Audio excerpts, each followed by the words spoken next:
स्वागत है आप सभी का भाटीचर की पाठशाला में। और आज हमारा फर्स्ट टर्म का समापन होने जा रहा है भाई। कल कल से बच्चों के एग्ज़ाम ख़त्म हो जाएंगे और प्रैक्टिकल शुरू हैं। तो बच्चों के लिए हम लेके आए हैं AKTU का जो प्रिपरेशन कैसे करनी है प्रैक्टिकल की, और क्या क्या चीज़ें ज़रूरी होती हैं, आपको कैसे अपने आप को मेंटेन रखना है और आपको क्या चीज़ पढ़नी है। ठीक है, तो घबराने वाली कोई बात नहीं है, हम आपके साथ लगे हुए हैं। आपका फर्स्ट सेमेस्टर कंप्लीट करा दिया गया है। इसी प्रकार से सेकंड सेम की भी हम वीडियो अपलोड करना स्टार्ट कर देंगे आफ्टर योर प्रैक्टिकल एग्जाम। ठीक है, तो हमारे साथ जुड़े जुड़े रहिए। और जब भी वीडियो को देखें, लाइक जरूर कर दें, शेयर भी कर दें, सब्सक्राइब भी कर दें। तो प्रैक्टिकल एग्जाम में आपको बिल्कुल कोई टेंशन नहीं लेनी है, बिल्कुल भी किसी भी प्रकार की टेंशन नहीं लेनी है।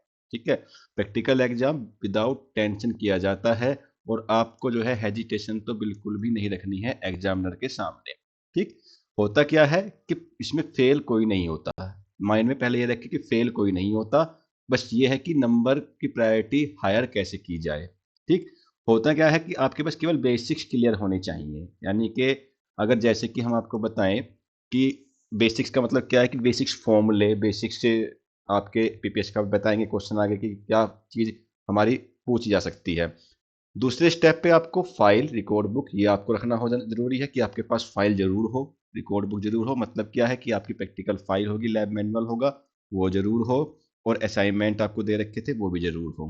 ठीक है, तो होना क्या है कि आपका इंडेक्स कंप्लीट होना चाहिए। इंडेक्स मतलब जो आप लैब मैनुअल करते हैं उसमें स्टार्टिंग के पेज पे इंडेक्स होता है, उसको जरूर भर लें। ठीक है, आपका एम क्या है, थ्योरी क्या है, प्रोसीजर क्या है, रिजल्ट लिखा हो। यानी कि हमने आज जब आपको प्रैक्टिकल कराते हैं तो उसमें आपको जो है हम एक टेबल बनवाते हैं, और टेबल के अंदर सारी रीडिंग फिल कराते हैं। तो वो भी आपकी फिल होनी चाहिए और चेक होना चाहिए। ये चीज़ें कुछ ध्यान रखनी है आपके लैब मैनुअल के अंदर। और कैसे आप वाइवा की प्रिपेयर करते हैं, सबसे ज़्यादा डर यही लगता है ना, कि सर क्या क्वेश्चन पूछ रहे हैं, क्या पूछ सकते हैं, है ना। तो इसमें घबराने की कोई बात नहीं है भाई। ध्यान रखो कि नॉर्मल नॉर्मल डेफिनेशन याद रखनी है। ठीक है, प्रिंसिपल याद रखना है, फॉर्मूला याद रखना है, कैसे रखना है वो भी देखो कैसे रखना है। जैसे कि फिजिक्स का प्रैक्टिकल है, मान के चलो कल आपका। ठीक है, तो आपका कोई प्रैक्टिकल है, और प्रैक्टिकल में आपका आ गया सेमीकंडक्टर वाला प्रैक्टिकल कोई। ठीक है, तो सेमीकंडक्टर में क्या करेगा वो, तो सेमीकंडक्टर में क्या करेगा वो, व्हाट इज सेमीकंडक्टर, क्या होता है वो बता दो। व्हाट इज पीएन जंक्शन, क्या होता है वो बता दो। फॉरवर्ड बाइस क्या है, रिवर्स बाइस क्या है। ठीक है, और डायोड का यूज क्या है ये बता दो। इतनी जानकारी ले लो, खत्म कहानी। तीसरा, ऑप्टिक्स के प्रैक्टिकल अगर कोई करता है तो लाइट क्या होती है, ऑप्टिक्स क्या है, आपका वेवलेंथ क्या होती है, रिफ्लेक्शन के लो क्या है, रिफ्लेक्शन के लो क्या है, रिफ्लेक्टिव इंडेक्स क्या है, प्रिज्म क्या है, स्पेक्ट्रोमीटर क्या है, टेलीस्कोप क्या है, ऑप्टिकल फाइबर क्या है। ये बेसिक से मेन मेन क्वेश्चन पूछता है, इससे बाहर नहीं जाता है। 4 से 5 क्वेश्चन वो करता है। और जब कोई बच्चा चुप होता है तो ये बोलते हैं कि कुछ तो बता दे भाई, कुछ तो बता दे। अब कुछ का मतलब मुंह जरूर खोलो अपना, मुंह बंद नहीं रखना है। होता क्या है, बच्चे आते हैं 3 4, टीचर यहाँ बैठा होता है, बस चुप आके शांति से बैठ जाते हैं जैसे कि कुछ करके ही नहीं आए हैं, है ना। तो एटलीस्ट आपने एग्जाम दिया है, प्रिपरेशन की है, कुछ तो वर्ड पता होगा। थक हार के लास्ट में एग्जामिनर ये पूछ लेता है कि भाई कौन से टॉपिक से पूछना है। तो भाई एक टॉपिक आप अपना जो है, एक टॉपिक या एक चैप्टर आप अपना कंफर्म सॉलिड कर लें। ठीक है, वो से बोल दो कि सर मेरे तो ये याद आता है, इससे पूछ लो, इस टॉपिक से पूछ लो, मैं इससे आपको आंसर दे दूंगा। ठीक है, तो ये अपने अंदर कॉन्फिडेंस रखना है भाई, है ना। घबराना बिल्कुल नहीं होता है।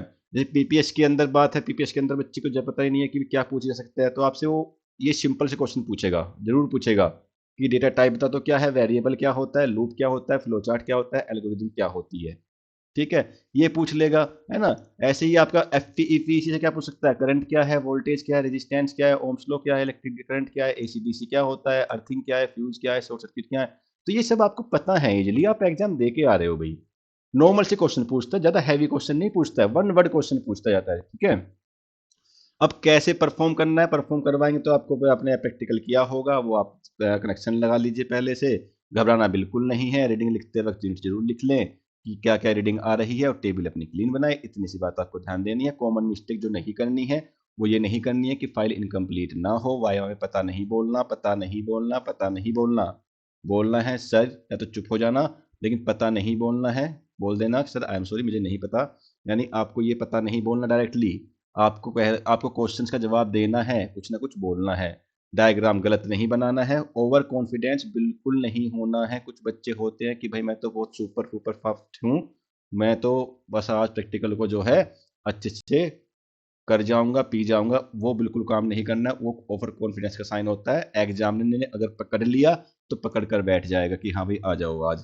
ठीक है, जल्दी जल्दी में काम बिल्कुल नहीं करना है, नॉर्मल रहना है। ठीक है, तो ये बात ध्यान रखनी है। ऑल द बेस्ट सभी के लिए, और आई होप दैट कि सभी के एग्जाम अच्छे गए होंगे और अच्छे चीजें इन द फ्यूचर में सब चीजें अच्छी होंगी। तो प्रैक्टिकल इजी होता है, शांति से जाओ, जो आता है वही बोलो, तुम जरूर जरूर उसमें पास हो जाओगे, ये पक्की बात ध्यान रखनी है। और एक लास्ट टिप मेरी ये है कि जो आपने अभी एग्जाम दे करके आए हैं, जो पेपर दे करके आए हैं, जो पेपर आपने अभी दिया है, उनके शॉर्ट क्वेश्चन जरूर पढ़ के जाएं।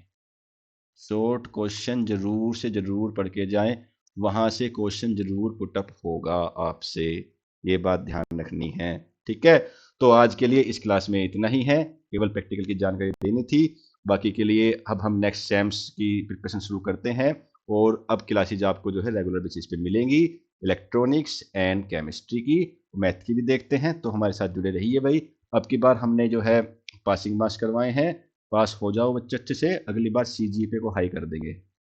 सीजीपीए 7 से 9 के बीच का हम लेके चलेंगे। ठीक है, तो बने रहिए हमारे साथ, तब तक के लिए thank you so much, bye bye. और जब भी वीडियो को देखें पूरा देखें भाई, लाइक भी कर दें, शेयर भी कर दें, सब्सक्राइब तो जरूर ही जरूर कर लें। Thank you.